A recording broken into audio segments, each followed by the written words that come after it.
My name is Ana Ionescu and I'm an independent journalist. Growing up in Europe, I naturally fell in love with soccer. I was pleasantly surprised to find in San Jose an ultras group that reminded me of the passionate groups in Europe. In the light of their 18 years anniversary, I sat down with Dan Margarit to find out more about the rich history and the complex activity of the San Jose Ultras. We are close to April 19, 2021. It's your anniversary, but also has a special connotation for you. Yes, it also happens to be my birthday, and it feels like yesterday. It was 4/19/2003, and I decided not to celebrate my birthday at home with the family as usual, but instead I took my friends, I took the group, and we made our first appearance at Spartan Stadium in San Jose. The Quakes were playing the Kansas City Wizards. The game ended in a tie. It was a 1-1 game. And since then, I decided that on April 19, I'm celebrating my group instead of my birthday. It's a little bit more special to me. On your San Jose Ultras website, I saw you mentioning the Ultras mentality. Can you explain what that is all about? A true ultra group is based on unity, selflessness, camaraderie, strong bonds, principles. And I believe that without those things, you cannot have a solid group.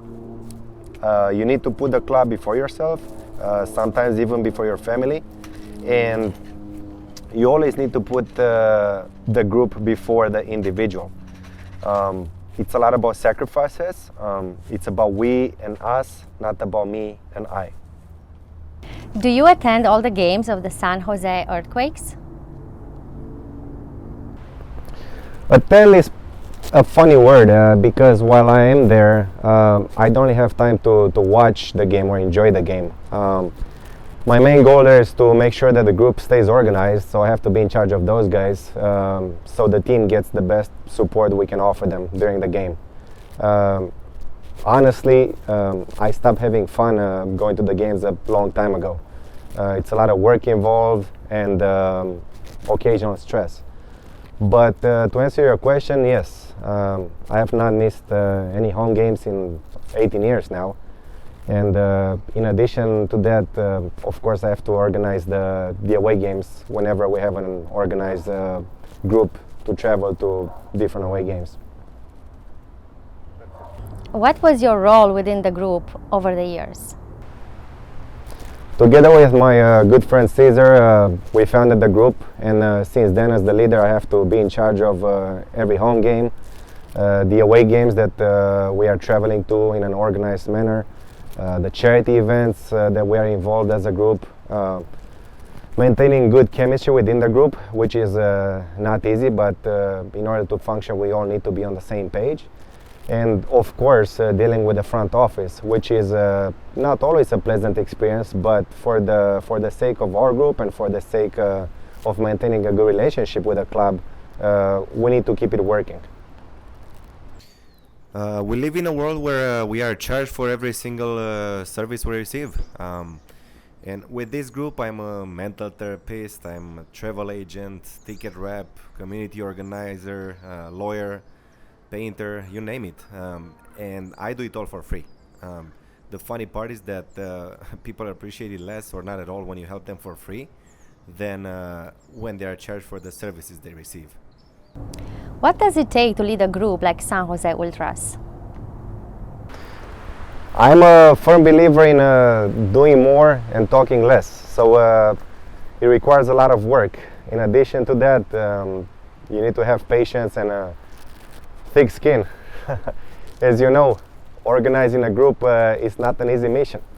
If you try to get a group of, 4 or 5 friends to follow a plan, you will have a hard time. Everybody has a different opinion. If you organize a birthday party, maybe for a kid with 15 or 20 guests, at the end of the day you are drained because you try to please everybody and cater to everybody.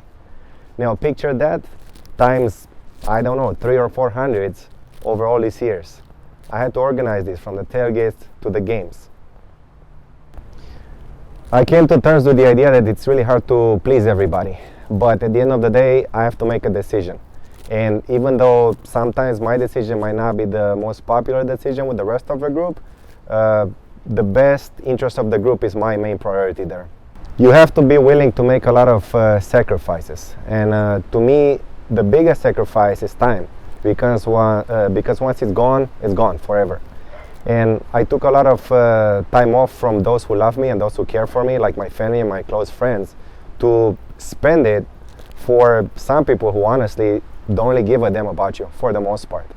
I missed on very important events in my life: weddings, funerals, birthday parties, family trips, just to be there and to make sure that the team is getting the proper support in the stands. As the leader of the group, you cannot be selfish. I put the needs of the members of this group before my needs. To give you an example, when some of our guys do wrong, I have to deal with the aftermath with the front office. And it's absolutely unpleasant, it's stressful, but I will always stand for my guys.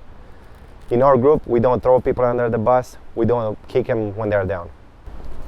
In this era of modern soccer, and especially here in MLS, in this new league, I think a lot of people are getting into this for the wrong reasons. You have people starting supporter groups to give themselves titles, for financial purposes, or for online fame. I hate that idea. I am more old school. I don't pretend anybody to call me any title out there. I'm not president, CEO, founder. In the San Jose Ultras, we don't have titles. We are a family. We are a group of friends who fight for the same cause and for each other. Leading a group like the San Jose Ultras involves a lot of work. It's a lot of commitment, and I strongly believe in leading by example. I cannot ask my guys to go and paint a tifo out there in the sun for a whole weekend if I'm not there with them. Or I cannot ask them to travel if I'm not there with them. You cannot just bark orders at people and expect them to follow. You also have to consider the financial aspect of this, and I spent a lot of money for the Quakes. I've been working basically for the Quakes since 2003, not only without getting paid, but paying out of my own pocket. From my season tickets, which I purchase every year, to helping those in need in the group when they need to travel or for other financial issues, to paying for a tifo when we as a group are unable to raise all the necessary money for it. I was thinking sometimes, if I spend all this time and all this energy that I gave to the Quakes for all these years, 18 years, for my personal business or some kind of business venture, I would have probably been a rich man right now. What does a typical game day look like for you? Well, the game starts about a week in advance for me, because I have to make sure our members have access for this particular game. I have to go over all the details with the security and the stadium staff. But on game day, I am driving to San Jose for about 2 hours, making sure the pregame goes okay, keep the group organized inside the stadium, and then drive 2 hours back. I know that you guys follow the team for away games. What does it take to organize those? Away games are even more complicated. We have to start preparing in advance. I have to make sure that we have the hotel reserved, that we have the buses, that we have the flights. I have to make sure that those members in need get the financial aid to travel with us. On game day, of course, I have to deal with the local security and stadium staff, and I have to make sure that our group is organized inside the stands. It's a lot of work and a lot of responsibility, and I think that's probably the reason why we were the only group in the last 18 years to bring organized, non-stop support for the Quakes on the road. Are there any other organized groups supporting the Quakes? And if yes, how do they compare to the Ultras? I don't have the time nor the interest to pay attention at other supporter groups. I'm aware that there have been some attempts at starting other groups out here over the years, but for the most part, it was the strategy was Ultras are horrible and we are going to be amazing. I believe that things that are built on negativity are not meant to last too long. I wish good luck to everybody who wants to start a supporter group out here, but personally, I prefer to focus all my time and my work on my group, on the San Jose Ultras. We have a strict policy about not talking about others, specifically not getting involved into any online drama. I think that's goofy, it's a time waste, it's pretty pathetic.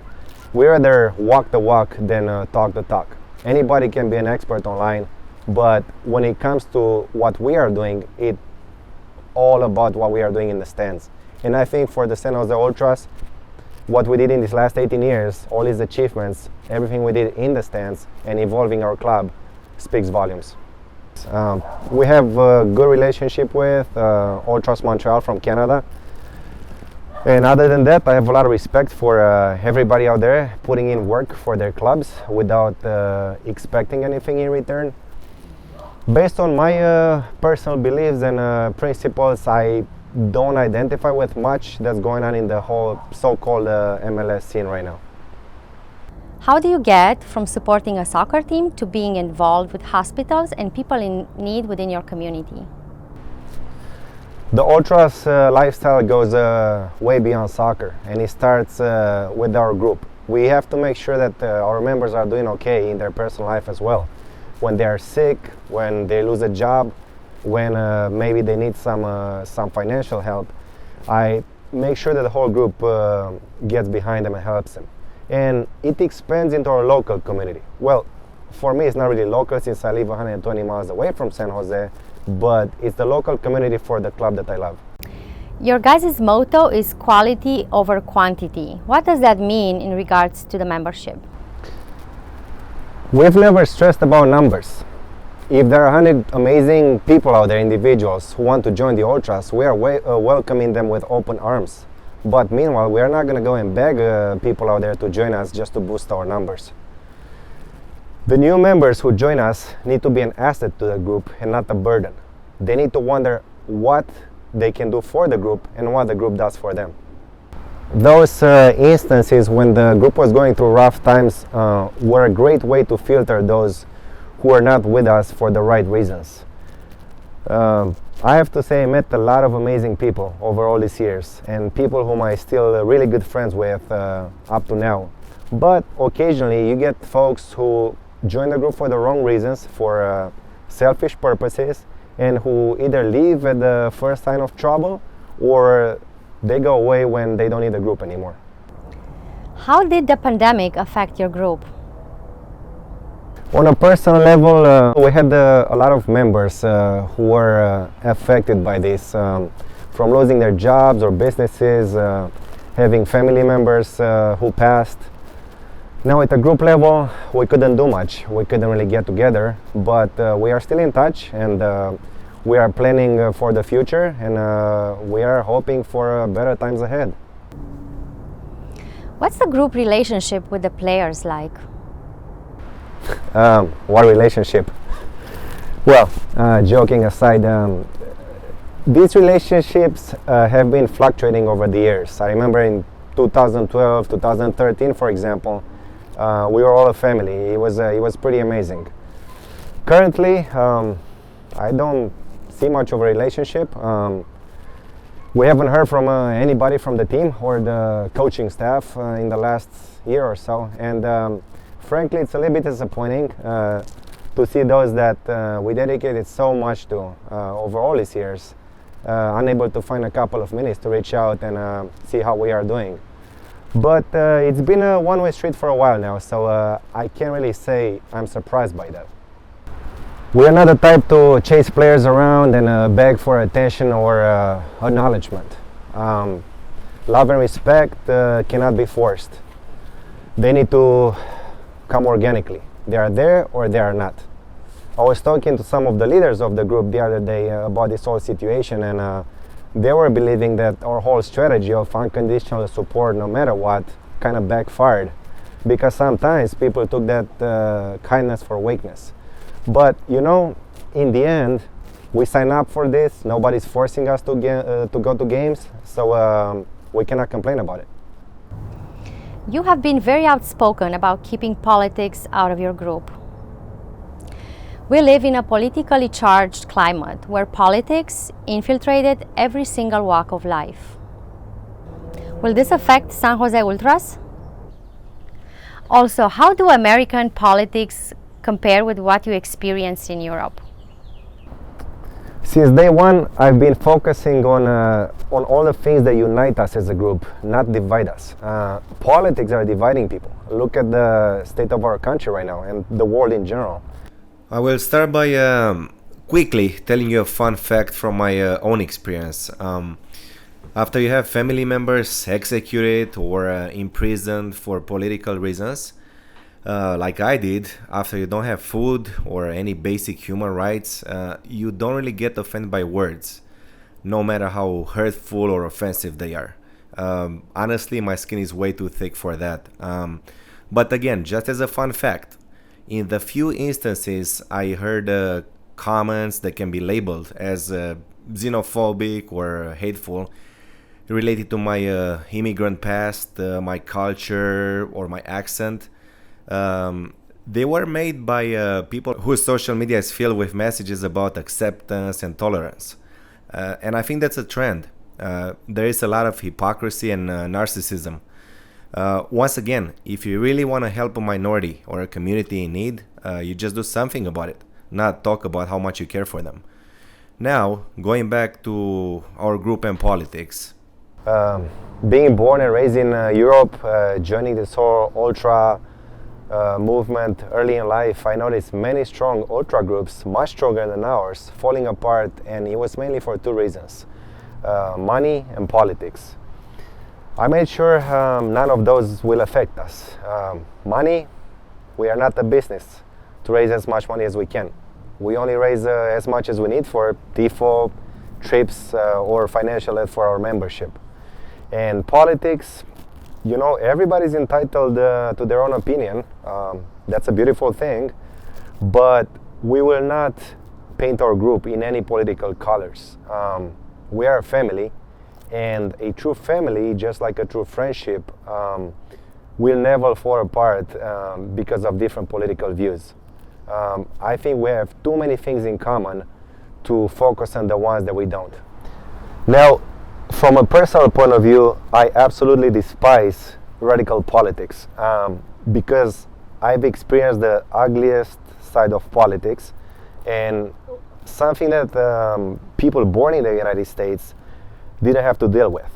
My immediate family, and I'm talking about my parents, my grandparents, great-grandparents, uncles, were persecuted by a dictatorship for decades, more than 4 decades.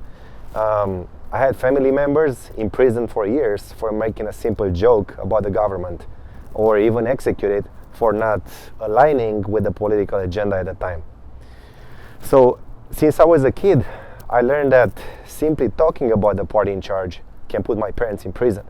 I experienced a childhood where, despite the fact that both of my parents had great careers, we had no food, no electricity at night, no access to information, no freedom of speech, and no way to leave that place. Everybody in our country, except the political class, of course, was dealing with the same issues. And I experienced a childhood haunted by a very bloody and violent revolution. Once you start seeing dead bodies on the street, once your family members get imprisoned or killed, once you are deprived of basic human rights, you look at politics much differently than someone who learned politics from Twitter, from Reddit, or from reading a couple of books. With this being said, I fully embrace my past. I love my native country. I love my adoptive country, and would never want to be seen as a victim. And nobody in my family wanted that. Life goes on. You have to put that past behind, no matter how painful it is, and move forward. And I think we all need to just learn from history and learn not to repeat the same mistakes again. Considering all the restrictions and the new rules, how do you see your group moving through all these obstacles? It's uncharted territory, so we just take it one game at a time. Obviously, those restrictions affect a lot from what we are doing. But we'll do the best we can in the current circumstances, and at the point where we cannot be ourselves as a group, then we are just gonna walk away or put things on hold. You guys expressed your outrage about the humanitarian crisis in Qatar, where thousands of workers died building the infrastructure for the next World Cup. Can you tell us more about your stance on that? First and foremost, I want to make sure that it's very clear for everybody that this issue in Qatar has nothing to do with politics. This is all about human rights, and I think everybody out there, regardless of their political preferences, is absolutely outraged about what's happening in Qatar. Any good person out there does not accept something like this.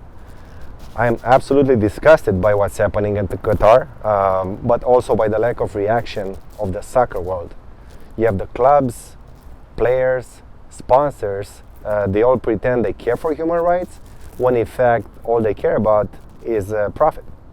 You have more than 7,000 people who died right now as a result of the poor work conditions, to make sure millionaire players live in nice, fancy, luxurious facilities and play on nice and fancy stadiums. Those players will go there ignoring all the abuses and literally playing those poor people's graves. Then come back home, probably get on their social media and preach to the rest of us about human rights.